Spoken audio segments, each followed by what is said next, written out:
Nicola Berry had a problem. She needed to make a long-distance phone call, an extremely long-distance phone call. She needed to call someone who lived on another planet.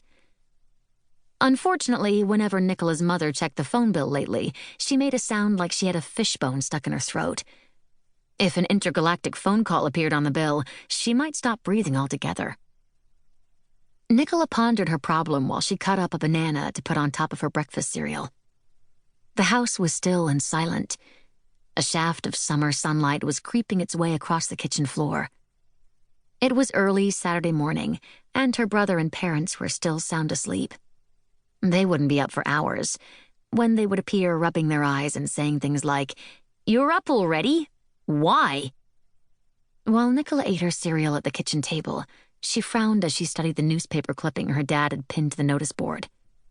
The headline read, "Nicola and her friends save the world."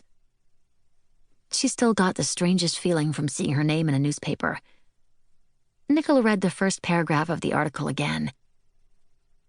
Last week, Nicola Berry and a group of young friends she refers to as the Space Brigade undertook a daring intergalactic mission to kill an unspeakably evil alien princess called Princess Petronella, who'd been left in charge of the planet of Globagaskar while her parents were on vacation. The spoiled young princess came up with a despicable plan to destroy Earth. Fortunately, Nicola and her young friends found out about the plan. They traveled to Globagaskar by spaceship and kidnapped the princess from her palace bedroom. The princess is dead, and Earth has been saved, thanks to the heroic efforts of the Space Brigade. The newspaper reporter had got it wrong. Nicola and the Space Brigade had kidnapped the princess and convinced her not to destroy Earth. But they certainly hadn't killed her. She was very much alive and kicking. Actually, she was kicking all day long, according to her latest Glext, intergalactic email, sent from the super-advanced computer in the Globagaskar Palace, all the way through outer space and cyberspace to the Berry family's battered old computer in their living room. The princess had glexted to say that her new hobby was kickboxing, and she was spending hours practicing on her poor guards. Without a doubt, traveling to Globagaskar and kidnapping the princess had been the scariest thing Nicola had ever done. Not surprisingly, most people assumed Nicola wasn't in a hurry to head off into outer space again. "You probably want to put your feet up, eat popcorn, and watch TV for the next 20 years or so, hey, Nick?" her dad had said hopefully.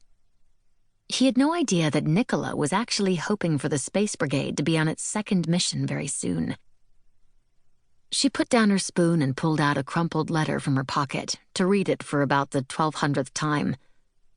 It said, "Dear Nicola, I understand you're the leader of a brigade of highly trained intergalactic freedom fighters, and that you recently saved a planet by the name of Earth. Our small but exquisite planet is currently facing grave danger of a rather unusual kind, and we would like to engage your services.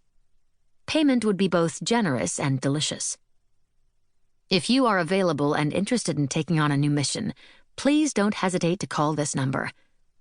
90285 60824 84509 34250 89051 80891 23094 3809 421. We look forward with much anticipation to hearing from you. Commander-in-Chief, Planet of Shobble." Nicola looked longingly at the phone. If she didn't hurry up and call him, the commander might find another brigade of highly trained intergalactic freedom fighters. Of course, the truth was that the members of the Space Brigade weren't exactly highly trained.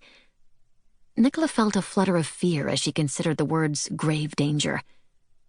Imagine if something happened to one of them and it was Nicola's fault. Everybody would hate her. She'd never be invited to another party for the rest of her life. Why was she even considering it? She put her hand over the letter, ready to crumple it up.